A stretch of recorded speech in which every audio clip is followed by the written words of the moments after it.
നമസ്കാരം. KAS ട്യൂട്ടറിൻ്റെ KAS prelims and mains mock question analysis 3rd സെഷനിലേക്ക് സ്വാഗതം. ഇന്ന് നമ്മൾ ഡിസ്കസ് ചെയ്യുന്നത് 5 KAS പ്രിലിംസ് ഓറിയൻറ്റഡ് ക്വസ്റ്റ്യനും ഒരു KAS പേപ്പർ 3 അതായത് കേരള അഫയേഴ്സ് ഓറിയൻറ്റഡ് മെയിൻസ് ക്വസ്റ്റ്യനുമാണ്. ഈ ക്വസ്റ്റ്യൻ അനാലിസിസിൻ്റെ ഫസ്റ്റ് ആൻഡ് സെക്കൻഡ് പാർട്ട് കാണാത്തവർ അത് കാണണമെന്ന് താല്പര്യപ്പെടുന്നു. ആ 2 വീഡിയോകളും ഞങ്ങളുടെ ടെലഗ്രാം ചാനലിലും യൂട്യൂബ് ചാനലിലും അവൈലബിൾ ആണ്. അപ്പോൾ നമുക്ക് ഇന്നത്തെ ചോദ്യങ്ങളിലേക്ക് ശ്രദ്ധിക്കാം. മൂന്നാമത്തെ സെറ്റിലെ ആദ്യത്തെ ന്യൂസ് ഐറ്റം എന്ന് പറയുന്നത് ഇന്ന് മനോരമ ന്യൂസ് പേപ്പറിൽ ഉണ്ടായിരുന്ന ബോഗിബീൽ പാലം തുറന്ന് പ്രധാനമന്ത്രി മോദി എന്ന് പറയുന്ന ഒരു ന്യൂസിനെ ബേസ് ചെയ്തിട്ടാണ്. ഇതൊരു 3 സ്റ്റേറ്റ്മെൻറ്റ് ക്വസ്റ്റ്യൻ ആണ്. മുൻപുള്ള വീഡിയോകളിൽ ഡിസ്കസ് ചെയ്ത പോലെ എലിമിനേഷൻ മെത്തേഡ് യൂസ് ചെയ്ത് ഉത്തരത്തിലേക്ക് എത്തിച്ചേരാവുന്ന ഒരു മോഡൽ ക്വസ്റ്റ്യൻ ആണിത്. ക്വസ്റ്റ്യൻ ഇതാണ്: which of the following statements are true for Bogibeel bridge? First statement, first fully welded steel bridge of Indian railways. Second statement, it connects Assam and Meghalaya. Third statement, it is constructed on the river Brahmaputra. ഇതിൻ്റെ ഒരു key point നിങ്ങൾ ശ്രദ്ധിക്കേണ്ടതെന്ന് വെച്ചിട്ടുണ്ടെങ്കിൽ, രണ്ടാമത്തെ statement തെറ്റാണ് എന്ന് മനസ്സിലായാൽ ഉത്തരത്തിലേക്ക് ഡയറക്റ്റായിട്ട് എത്തിച്ചേരാവുന്ന ഒരു ചോദ്യമാണിത്. രണ്ടാമത്തെ സ്റ്റേറ്റ്മെൻറ്റ് എന്ന് പറയുന്നത് it connects Assam and Meghalaya എന്നുള്ളതാണ്. നമുക്കറിയാം ബോഗിബീൽ ബ്രിഡ്ജ് എന്ന് പറയുന്നത് ആസാമിനെയും അരുണാചൽ പ്രദേശിനെയും കണക്ട് ചെയ്യുന്ന ബ്രിഡ്ജാണ്. അപ്പോൾ നിങ്ങൾ ഈ ഒരു ആൻസർ കീ നോക്കുകയാണെങ്കിൽ A 1 and 2 only, B 2 and 3 only, C 1 and 3 only, D 1, 2 and 3.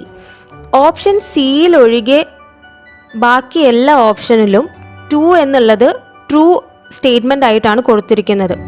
അപ്പോൾ നമ്മൾ സെക്കൻഡ് സ്റ്റേറ്റ്മെൻറ്റ് തെറ്റാണ് എന്ന് കണ്ടു കഴിഞ്ഞാൽ ഡയറക്റ്റായിട്ട് ഉത്തരത്തിലേക്ക്, അതായത് ഓപ്ഷൻ C 1 and 3 ഓൺലി ആണ് ആൻസർ എന്നുള്ളത് നമുക്ക് പറയാൻ പറ്റും. അടുത്ത ചോദ്യവും ബോഗിബീൽ ബ്രിഡ്ജിനെ റിലേറ്റ് ചെയ്തിട്ടുള്ള ഒരു ചോദ്യമാണ്. ഇതൊരു 2 സ്റ്റേറ്റ്മെൻറ്റ് ക്വസ്റ്റ്യൻ ആണ്. നമ്മുടെ എക്സാമിനേഷനിൽ ഏറ്റവും ഡിഫിക്കൽട്ട് ആയിട്ടുള്ളൊരു ക്വസ്റ്റ്യൻ ആയിരിക്കും ഈ 2 സ്റ്റേറ്റ്മെൻറ്റ് ക്വസ്റ്റ്യൻ എന്ന് പറയുന്നത്. കാരണം ഈ 2 സ്റ്റേറ്റ്മെൻറ്റും അറിഞ്ഞാൽ മാത്രമേ കറക്റ്റ് ആയിട്ടുള്ളൊരു ആൻസറിലേക്ക് നമുക്ക് എത്തിച്ചേരാൻ പറ്റുകയുള്ളൂ. സ്റ്റേറ്റ്മെൻറ്റ് എത്രത്തോളം കൂടുന്നോ അത്രത്തോളം നമുക്ക് ഉത്തരത്തിലേക്ക് എത്താൻ പറ്റുന്ന, അതായത് എലിമിനേറ്റ് ചെയ്ത് നമുക്ക് എത്താൻ പറ്റും. പക്ഷേ 2 സ്റ്റേറ്റ്മെൻറ്റ് ക്വസ്റ്റ്യനിലാണെങ്കിൽ കൂടിപ്പോയാൽ ഒരു സാധനം എലിമിനേറ്റ് ചെയ്താൽ തന്നെയും രണ്ടാമത്തത് ശരിയാണോ തെറ്റാണോ എന്ന് ശരിയായൊരു ധാരണ ഉണ്ടെങ്കിൽ മാത്രമേ പ്രോപ്പറായിട്ടുള്ള ആൻസർ കിട്ടുള്ളൂ. നമുക്കിനി ചോദ്യത്തിലേക്ക് കടക്കാം. Consider the following statements. Statement 1. Bhupen Hazarika is the longest bridge in India connecting Assam and Arunachal Pradesh. Second statement. Bogibeel Bridge is the longest railroad bridge in India connecting Assam and Arunachal Pradesh. ഇതിൽ ബോഗിബീൽ ബ്രിഡ്ജിനെ പറ്റി നമുക്കറിയാം. ഇന്ത്യയിലെ longest rail road ബ്രിഡ്ജാണ്. ആസാമിനെയും അരുണാചൽ പ്രദേശിനെയും connect ചെയ്യുന്നതാണ്. ഇതുപോലെ ഭൂപൻ ഹസാരിക എന്ന് പറയുന്നത് ഇന്ത്യയിലെ ലോങ്ങസ്റ്റ് ബ്രിഡ്ജാണ്, ലോങ്ങസ്റ്റ് റോഡ് ബ്രിഡ്ജാണ്. അതും ആസാം ആൻഡ് അരുണാചൽ പ്രദേശിനെ കണക്ട് ചെയ്യുന്നതാണ്. അതായത് ഈ 2 സ്റ്റേറ്റ്മെൻറ്റ്സും കറക്റ്റാണ്. അതുകൊണ്ട് തന്നെ ഈ ഒരു ക്വസ്റ്റ്യൻ്റെ ഉത്തരം എന്ന് പറയുന്നത് ഓപ്ഷൻ C ബോത്ത് 1 and 2 എന്നുള്ളതാണ്. ഈ ഒരു മാസത്തെ ന്യൂസ് പേപ്പേഴ്സ് നമ്മൾ പരിശോധിക്കുകയാണെങ്കിൽ ബോഗിബീൽ ബ്രിഡ്ജിനെ പറ്റി കുറേ അധികം ന്യൂസ് ഉണ്ടായിരുന്നു. അതുകൊണ്ട് തന്നെ ഈ ഒരു ടോപ്പിക് എന്ന് പറയുന്നത് KAS എക്സാമിന് വളരെ ഇമ്പോർട്ടൻ്റ് ആണ്. KAS എക്സാമിന് മാത്രമല്ല, മറ്റുള്ള PSC എക്സാമിനാണെങ്കിലും UPSC എക്സാമിനാണെങ്കിലും ഇപ്പം വരാൻ പോകുന്ന യൂണിവേഴ്സിറ്റി അസിസ്റ്റൻ്റ് പോലുള്ള എക്സാമിനേഷൻസ് ആണെങ്കിലും ബോഗിബീൽ ബ്രിഡ്ജിനെ പറ്റി ഒരു ക്വസ്റ്റ്യൻ നമുക്ക് പ്രതീക്ഷിക്കാവുന്നതാണ്. ഭൂപൻ ഹസാരിക എന്ന് പറയുന്നത് ബോഗിബീൽ ബ്രിഡ്ജുമായിട്ട് നമുക്ക് റിലേറ്റ് ചെയ്ത് പഠിക്കാൻ പറ്റുന്ന ഒരു ഫാക്റ്റാണ്. Bhupen Hazarika longest road bridge in India ആണ്. ബോഗിബീൽ എന്ന് പറയുന്നത് longest rail road bridge in India ആണ്. പിന്നെ ഇവ രണ്ടിനെയും തമ്മിൽ കണക്ട് ചെയ്യുന്ന മറ്റൊരു പോയിന്റ് എന്ന് പറയുന്നത് ഈ 2 ബ്രിഡ്ജസും ആസാം ആൻഡ് അരുണാചൽ പ്രദേശിനെ കണക്ട് ചെയ്യുന്നതാണ്. അടുത്ത ചോദ്യം ഡിസംബർ 2018 PSC കണ്ടക്ട് ചെയ്ത എക്സാമിൽ വന്ന ഒരു ചോദ്യമാണ്. ചോദ്യം ഇതാണ്: Rohingyas are refugees from which country? A. Bangladesh, B Myanmar, C Indonesia, D China. ഇതൊരു ഡയറക്റ്റ് ക്വസ്റ്റ്യൻ ആണ്. ഇതിൻ്റെ ആൻസർ എന്ന് പറയുന്നത് ഓപ്ഷൻ ബി മ്യാൻമർ ആണ്. നമുക്ക് എല്ലാവർക്കും അറിയാം റോഹിംഗ്യ റെഫ്യൂജീസിൻ്റെ പ്രശ്നമെന്ന് പറയുന്നത് ഒരു വർഷത്തോളമായിട്ട് കണ്ടിന്യൂസ് ആയിട്ട് നമ്മുടെ ന്യൂസ് പേപ്പറിൽ വന്നുകൊണ്ടിരിക്കുന്ന ഒരു ന്യൂസാണ്. ഈ റോഹിംഗ്യാസ് എന്ന് പറയുന്നത് മ്യാൻമറിലെ റാഖിനെ സ്റ്റേറ്റിലുള്ള ആൾക്കാരാണ്. They fall under the Muslim Indo Aryans. According to the Myanmar government, they are illegal immigrants migrated to Rakhine following Burmese independence and Bangladesh liberation വാർ.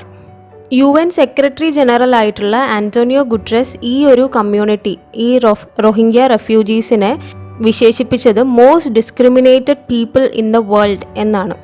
ശബരിമല ഇഷ്യൂവിൻ്റെയും വനിതാ മതിലിൻ്റെയും ഭാഗമായിട്ട് കേരള നവോത്ഥാനം വളരെയധികം ചർച്ച ചെയ്യുന്ന ഒരു വിഷയമാണ്. ഇതിൻ്റെ ഭാഗമായിട്ട് വരുന്നതാണ് നാടെങ്ങും അയ്യപ്പ ജ്യോതി എന്നുള്ള ഈ ന്യൂസ്. NSSൻ്റെയും മന്നം സമാധിയെയും കുറിച്ച് പ്രതിപാദിക്കുന്നുണ്ട്. നമുക്കറിയാം NSS പ്രസ്ഥാനത്തിൻ്റെ സ്ഥാപകൻ അല്ലെങ്കിൽ NSSൻ്റെ ലീഡിംഗ് ഫിഗർ എന്ന് പറയുന്നത് മന്നത്ത് പത്മനാഭനാണ്. പെരുന്ന എന്ന് പറയുന്ന സ്ഥലത്താണ് NSSൻ്റെ ആസ്ഥാനം. സോ നമുക്ക് മന്നത്ത് പത്മനാഭനെ പറ്റിയിട്ടുള്ള ഒരു ക്വസ്റ്റ്യൻ ആണ് അടുത്തതായിട്ട് നമ്മൾ ഡിസ്കസ് ചെയ്യാൻ പോകുന്നത്. ക്വസ്റ്റ്യൻ ഇതാണ്: consider the following statements. Statement 1. Mannathu Padmanabhan is the first president and K. Kelappan is the first secretary of NSS, Nayar Service Society. Second statement, Mannathu Padmanabhan was the president and K. Kelappan was the secretary of Guruvayur Satyagraha. Which of the following statements given above is or are not correct? Option A 1 only, option B 2 only, option C both 1 and 2, option D neither 1 nor 2. ഇതിൽ ശ്രദ്ധിക്കേണ്ട കാര്യം എന്ന് പറയുന്നത് ഈ ഒരു question ഏതാണ് not correct എന്നുള്ളതാണ് ചോദിച്ചിരിക്കുന്നത്. ഇനി നമുക്ക് സ്റ്റേറ്റ്മെൻറ്റ്സ് അനലൈസ് ചെയ്യാം. രണ്ടാമത്തെ സ്റ്റേറ്റ്മെൻറ്റ് എടുക്കുകയാണെങ്കിൽ Mannath Padmanabhan was the president and K. Kelappan was the secretary of Guruvayur Satyagraha എന്ന് പറയുന്ന ഈ സ്റ്റേറ്റ്മെൻറ്റ് കറക്റ്റാണ്. നമ്മൾ മുന്നേ ഡിസ്കസ് ചെയ്ത പോലെ ഇതൊരു 2 സ്റ്റേറ്റ്മെൻറ്റ് ക്വസ്റ്റ്യൻ ആണ്. 2 സ്റ്റേറ്റ്മെൻറ്റ്സും അറിഞ്ഞിരുന്നാൽ മാത്രമേ ഇതിൽ പ്രോപ്പറായിട്ടുള്ളൊരു ഉത്തരത്തിലേക്ക് എത്തിച്ചേരാൻ പറ്റുകയുള്ളൂ. ഇപ്പം നമുക്കറിയാം രണ്ടാമത്തെ സ്റ്റേറ്റ്മെൻറ്റ് ശരിയാണ്. ഇനി നമ്മൾ ഒന്നാമത്തെ സ്റ്റേറ്റ്മെൻറ്റ് അനലൈസ് ചെയ്യാം. Mannath Padmanabhan is the first president and K. Kelappan is the first secretary of NSS. ഈ സ്റ്റേറ്റ്മെൻറ്റ് തെറ്റാണ്. NSS പ്രസ്ഥാനത്തിൻ്റെ സ്ഥാപകൻ അല്ലെങ്കിൽ ഒരു ലീഡിംഗ് ഫിഗറാണ് മന്നത്ത് പത്മനാഭൻ. എങ്കിൽ പോലും അദ്ദേഹം NSSൻ്റെ ഫസ്റ്റ് പ്രസിഡന്റ് ആയിരുന്നില്ല. K. കേലപ്പൻ ആയിരുന്നു ഫസ്റ്റ് പ്രസിഡന്റ് ഓഫ് NSS എന്ന് പറയുന്നത്. അതുപോലെ മന്നത്ത് പത്മനാഭൻ എന്ന് പറയുന്നത് NSSൻ്റെ ഫസ്റ്റ് സെക്രട്ടറി ആണ്. ഇതൊരു കൺഫ്യൂസിങ് ഫാക്റ്റാണ്. ഇങ്ങനെയുള്ള കൺഫ്യൂസിങ് ഫാക്ട്സ് നമ്മുടെ എക്സാമിന് നമുക്ക് പ്രതീക്ഷിക്കാവുന്നതാണ്. ഇന്നലെ ഇതുപോലെ ഒരു കൺഫ്യൂസിങ് ഫാക്റ്റായിരുന്നു വെൽഫെയർ സ്കീംസിൽ ലൈഫ് മിഷൻ എന്ന് പറയുന്ന സ്കീം എന്തിനെ പറ്റിയിട്ടാണ് എന്നുള്ളത്.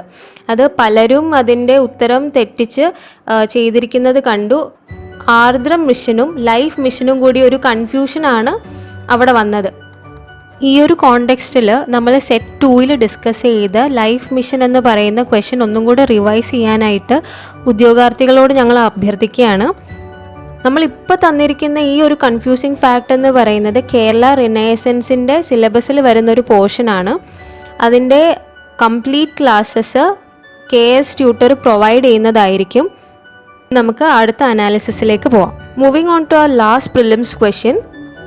Which is the first fully solar powered airport in the world? Option A, Indira Gandhi Airport, New Delhi. B, Cochin International Airport, Kerala. C, Shanghai Pudong International Airport, China. D, Bordeaux Merignac International Airport, France. ഇതൊരു direct question ആണ്. ലോകത്തിലെ തന്നെ ആദ്യത്തെ solar powered airport ഏതാണെന്നാണ് ചോദിക്കുന്നത്. ഇതിൻ്റെ ഉത്തരമെന്ന് പറയുന്നത് option B Cochin international എയർപോർട്ടാണ്. ഇതുമായിട്ട് relate ചെയ്ത് കുറച്ച് ഫാക്ട്സ് നമ്മൾ പഠിക്കേണ്ടിയിരിക്കുന്നു. അതിലൊന്നാമത്തേതെന്ന് പറയുന്നത് ആദ്യത്തേത് ഒരു കൺഫ്യൂസിങ് ഫാക്റ്റാണ്. അതായത് ഇന്ത്യയിലെ ഏറ്റവും കൂടുതൽ എയർപോർട്ട്സ് ഉള്ള സ്റ്റേറ്റ് എന്ന് പറയുന്നത് ഗുജറാത്താണ്. എന്നാൽ ഇന്ത്യയിൽ ഏറ്റവും കൂടുതൽ ഇൻ്റർനാഷണൽ എയർപോർട്ട്സ് ഉള്ള സ്റ്റേറ്റ് എന്ന് പറയുന്നത് കേരളമാണ്. ഗുജറാത്തിൽ ടോട്ടൽ 8 എയർപോർട്ട്സ് ആണുള്ളത്. കേരളത്തിലാണെങ്കിൽ 4 എയർപോർട്ട്സ് ഉണ്ട്. 4 ഇൻ്റർനാഷണൽ എയർപോർട്ടാണ്. ഇനി നമുക്ക് ഈ ചോദ്യത്തിലെ ഓപ്ഷൻസ് ഒന്ന് അനലൈസ് ചെയ്യാം. Option A Indira Gandhi airport, New Delhi.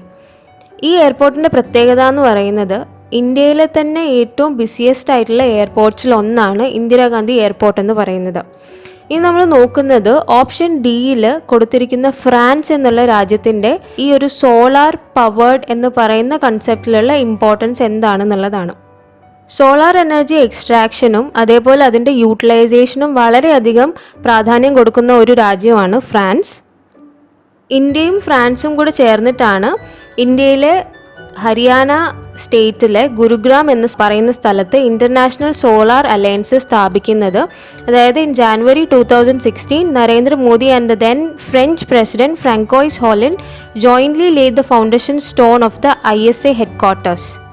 International solar അലയൻസിൻ്റെ headquarters എന്ന് പറയുന്നത് ഗുരുഗ്രാം ആണ്. ഈ ഒരു പ്ലേസ് എന്ന് പറയുന്നത് ഫാക്ച്വലി കുറച്ച് ഇമ്പോർട്ടൻ്റ് ആണ്. കാരണം ഈ അടുത്താണ് ആ ഒരു പ്ലേസിൻ്റെ പേര് മാറ്റിയത്. പണ്ട് ഗുഡ്ഗാൻ എന്ന് വിളിക്കപ്പെട്ട ഈ ഒരു സ്ഥലം ഇപ്പോൾ ഗുരുഗ്രാം എന്നുള്ള പേരിലാണ് അറിയപ്പെടുന്നത്. അടുത്തതായി KS മെയിൻസ് എക്സാം ഓറിയൻറ്റഡ് ആയിട്ടുള്ള ഒരു മോക്ക് ക്വസ്റ്റ്യൻ ആണ് നമ്മൾ നോക്കാൻ പോകുന്നത്. നമുക്കറിയാം KSൻ്റെ പ്രപ്പോസ്ഡ് സ്കീമിൽ ഒരു പേപ്പർ എന്ന് പറയുന്നത് കേരള അഫയേഴ്സ് ഓറിയൻറ്റഡ് ആണ്. ആ ഒരു പേപ്പറിൻ്റെ ബേസിലുള്ള ഒരു ക്വസ്റ്റ്യൻ ആണ് ഇനി നമ്മൾ ഡിസ്കസ് ചെയ്യാൻ പോകുന്നത്. ക്വസ്റ്റ്യൻ ഇതാണ്: explain how the Kudumbashree unit has contributed to the empowerment of rural masses in Kerala. Mains answer റൈറ്റിങ്ങിൽ ഏറ്റവും കൂടുതൽ നമ്മൾ ശ്രദ്ധിക്കേണ്ട കാര്യം ഒരു എസ്സേയുടെ ഫോമാറ്റ് നമ്മൾ മെയിൻറ്റെയിൻ ചെയ്യുന്നുണ്ട് എന്നുള്ളതാണ്. അതായത് തുടക്കത്തിൽ ഈ ക്വസ്റ്റ്യനുമായിട്ട് റിലേറ്റ് ചെയ്യുന്ന ഒരു ഇൻട്രൊഡക്ഷൻ വേണം. അതിനെ സപ്പോർട്ട് ചെയ്യുന്ന ഒരു ബോഡി ആയിരിക്കണം അടുത്ത പാരഗ്രാഫിൽ നമ്മൾ കൊണ്ടുവരുന്നത്. പിന്നീട് കൺക്ലൂഷനായിട്ടൊരു വേ ഫോർവേഡ് പോലെയുള്ള എന്തെങ്കിലും പോയിൻറ്റ്സ് കൊണ്ടുവരിക.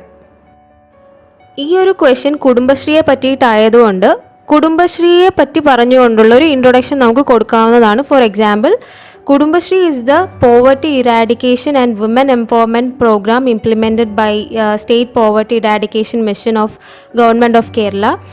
It was introduced in 17th May 1998 and started functioning on 1st April 1999.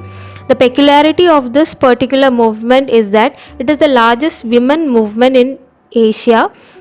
Kudumbashri program was launched in Kottakunnu, which is in Malappuram, by the former Prime Minister of India, A.B. Vajpayee.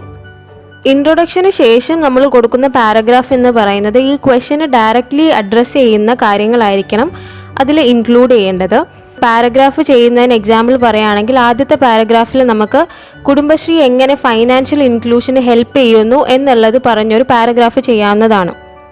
അതായത് കുടുംബശ്രീയുടെ കേരള ശ്രീ പോലെയുള്ള eradication of unemployment programmes ഒക്കെ ഇതിന് help ചെയ്യുന്നു എന്നുള്ള രീതിയിൽ എന്തെങ്കിലും ഒരു എക്സാമ്പിളും കൂടെ കോട്ട് ചെയ്യുകയാണെങ്കിൽ ഫൈനാൻഷ്യൽ ഇൻക്ലൂഷൻ എന്നുള്ള ഒരു പോയിന്റ് കംപ്ലീറ്റ് ആവും. അടുത്തതായിട്ട് പറയാൻ പറ്റുന്നത് കുടുംബശ്രീ എങ്ങനെ സോഷ്യൽ ഇൻക്ലൂസീവ്നെസ്സിന് സഹായിക്കുന്നു എന്നുള്ളതാണ്. താഴേക്കിടയിലേക്ക് ഇറങ്ങിച്ചെന്ന് അതുമാത്രമല്ല സ്ത്രീകൾ നേതൃത്വം നൽകി ചെയ്യുന്നതായതുകൊണ്ട് തന്നെ സോഷ്യൽ ഇൻക്ലൂസീവ്നെസ് എന്ന് പറയുന്നത് കുടുംബശ്രീയുടെ ഒരു ഫീച്ചറായിട്ട് നമുക്ക് പറയാൻ പറ്റുന്ന കാര്യമാണ്. ഇനിയുള്ള പാരഗ്രാഫിൽ പറയാൻ പറ്റുന്നതെന്ന് വെച്ചിട്ടുണ്ടെങ്കിൽ ഓൺട്രപ്രീനർഷിപ്പാണ്. അതായത് കുടുംബശ്രീ തുടങ്ങുന്ന പല സംരംഭങ്ങളും ഈ ഒരു ഓൺട്രപ്രീനർഷിപ്പിന് എക്സാമ്പിളായിട്ട് നമുക്ക് കോട്ട് ചെയ്യുന്നതാണ്.